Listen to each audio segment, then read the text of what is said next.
Couples therapy. It's meant to be able to help you connect with your partner. When my wife and I were going through a hard time in our life, we went to couples therapy. It was after the first time that I cheated, and it got to be the place where I confessed it, brought it to the table, and we were like, okay, let's go to couples therapy. Now, I talked about couples therapy multiple times. I'd threatened couples therapy in arguments, saying how all we had is a communication problem. If she would communicate with me, then we'd be fine. If she'd actually tell me what she actually wanted, then we'd be fine. And I'd always throw it back on her that it was her fault. It was her communication issue. I was communicating, I was talking, like all those things, and she wasn't. And so we went to couples counseling. When we went to couples counseling, we went through a period of events and period of times, and it was a counselor that was dealing with certain Christian nouthetic type counseling. It was just the aspect of where we were in life. We were going through it, and the couples counselor ended up, by the end of the day, making my wife feel like it was her fault that I cheated. Basically saying that if she'd been a better wife, then I wouldn't have cheated. Populating a lot of societal beliefs that it's actually your responsibility of why he cheated, of why he did that to you, when it's not.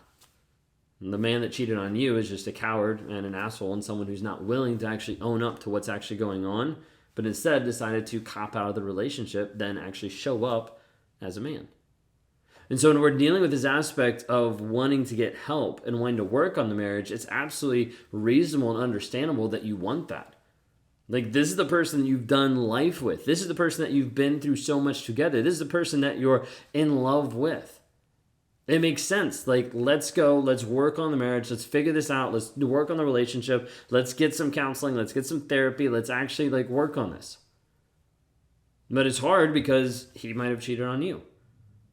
But you're still here, you still want to repair it, you still want to work through it. You see this glimmer of hope of it might be possible. And so couples therapy often seems right. It seems like a good idea. So let's talk about some pros and cons. Let's look at the differences of why do couples therapy, what's that actually look like, and how does that match up of going to couples therapy with a narcissist. So one of the pros about just couples therapy in general is this aspect of having a safe place to express feelings and work through issues. This is what it should be, right? This is an area where you can actually come to the table, you can be safe and say hey, the therapist is here for me, the counselor's here for me, I can actually express what I'm feeling, what's actually going on. Don't have to worry about getting judged or don't have to worry about getting put down because this is where I'm at. And that's the whole essence of the idea of couples counseling, of couples therapy. I just need to pick one, stick with it. But either way, you get the idea. But when that happens, when you're in that safe place and expressing those feelings, all of a sudden you sit down and you look over and the person beside you isn't the same person. The person beside you has a different mask, has a different show that they're showing to the therapist. And you're like, wait a second, this isn't a safe place because you're not actually communicating honesty and truth. The problem is that he isn't honest. He's putting up a mask, he's hiding. And you show up to the therapist's office and you're like, wait a second, what's actually going on? Because he's different at home. He's not the same in the therapist's office. He seems engaged. He seems loving.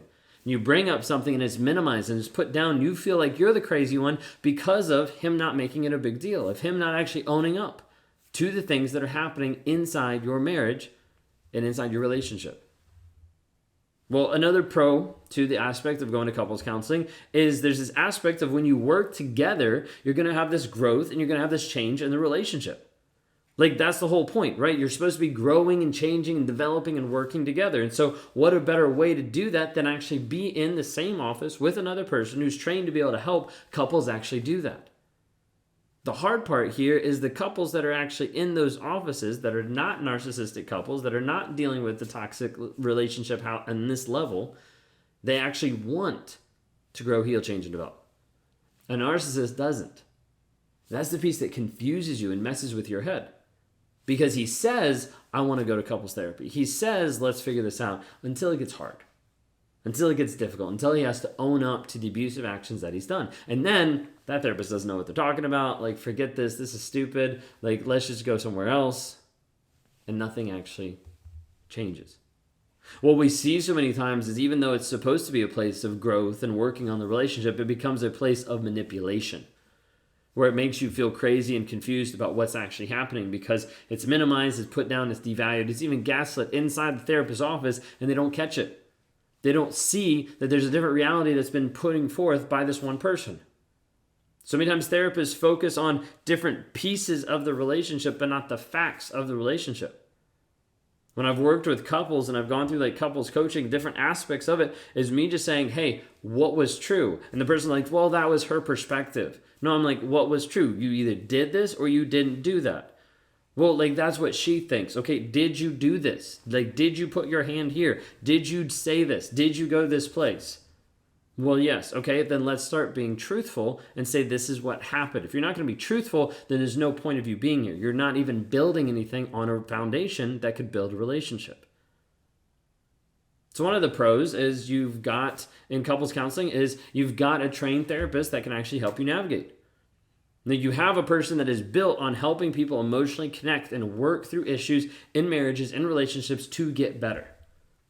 Some of the problems with that is not all therapists understand NPD. Not all therapists even understand what a narcissist is or what it looks like in the wild. I've had many therapists, counselors, people in clinicals come to me and work with me one-on-one because they've been with a narcissist, and they normally say, I've seen this before, I've understood this before, I've gone through like the training, I've gone through the textbook, I've gone through the class, but it doesn't look this way in real life. And they get suckered into a relationship with a toxic person. The majority of the time they're like, I should have known better, I see it, I know this stuff. But it doesn't always look the same when you're in the relationship. It doesn't always look the same when you're getting covertly devalued. And so oftentimes you'll have a therapist that doesn't understand it, and oftentimes will side with the wrong side. Because all they're seeing is the mask, and the mask looks great. The mask looks perfect, and it makes you feel crazy. And oftentimes opens you up for abuse. So some of those cons, so we talked about some of the pros and the problems with them, and also the cons of you walk into a therapist's office and there's not honesty. There's not a foundation of what you can actually build on. You see, a narcissist is not willing to be transparent to the therapist of what they're actually feeling, what they're doing, what's actually going on. For me, it was years and years and years of lies upon lies upon lies that I was not willing to be honest. And until I got to the place of being honest, there was no change that was even possible. There was no change that was capable based on not actually acknowledging where I was. This shows you right there that a narcissist is unwilling to change. Doesn't mean they can't. It means they're unwilling because they're unwilling to engage with honesty. You go back and you talk about things that have happened in the past and they're like, yeah, I'm going to be honest. And then they still won't own up to things that they've done. Walk away. Because they don't care about the truth. And if they don't care about the truth, there's nothing to build your relationship on. They're unwilling to change. They're unwilling to invest. And it's hard because they're going to only focus on this power dynamic of like, I need to be in charge of you. Whether that means I need to lie, cheat, steal, whatever I need to do, I need to be in charge of you. A lot of times the con is they'll turn the therapist against you. Because maybe they've already met with the therapist one-on-one. Maybe they meet with them on the side. Maybe you have the same therapist. And it gets to a place where the therapist starts to come back at you being you're the toxic one. Because they don't understand reactive abuse. They don't understand how a toxic person can make you and can force you and produce this reaction that looks really abusive. That looks like crazy making. That looks like you're the insane one in the relationship. And oftentimes we'll see where a therapist will get turned against you through this aspect of triangulation, like pitting one against the other, through lies, through manipulation. And you get to the place because you feel crazy, because you're like, that's not the truth. This is what happened. And you look like the crazy one. Because you get frustrated, you get annoyed, you start to lash out in one sense because you're still being gaslit even in the safe environment that you're supposed to be in. One of the cons too is being stuck in the toxic relationship because of going into couples therapy. With this, you start to believe there's a hope because you see some behavioral modification, you see some potential, and you stick around longer than what you know you even should just to stay in the relationship. But before I forget and finish up today, like if you're in this place where you feel stuck, I want you to reach out for help. Like we can help you move forward to get out of that mindset that keeps you trapped so many times. But one of the questions is, but what if they change? But what if something actually happens? What if they do get better? And the problem is, if you're not seeing honesty, vulnerability, and consistent change already, there's not going to be a change.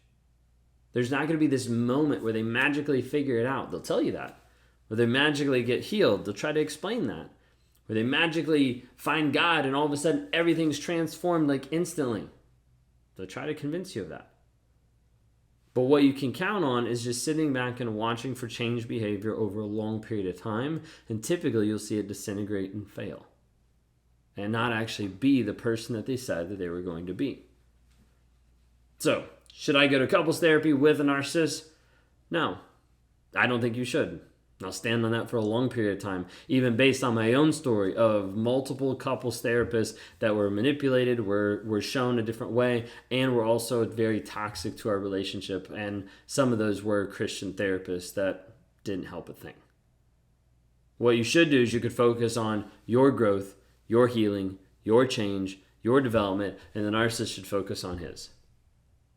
Like, that's what it should be. It should be separate for a good period of time. Like, separate therapy for a year. Then see about maybe possibly going to couples. But you have to see change behavior. And you also can't set a timeline. You can't tell the narcissist, hey, we're going to do individual therapy for a year and only text on the weekends. Like, okay, that's his in, so he's always going to get in. He's always going to ramp it up. We're only going to do this for a year, and then some of them will do it. Some will do it for an entire year just to get back with you, then dump you, then move on. Because they want to prove something to themselves and to other people that they're not a bad person. If you want to get clear on what's actually happening, look at the demonstration of what you see. Because there should be a depth and a growth of that honesty, of vulnerability, and consistent change. If you don't see that, then like I said, you need to walk away.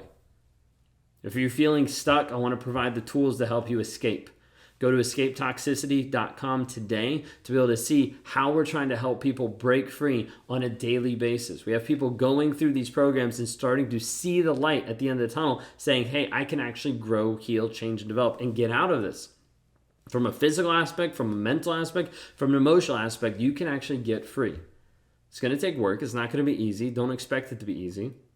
But we tried to build a framework and a path to help guide you to that conclusion and to that healing. Go to escapetoxicity.com today.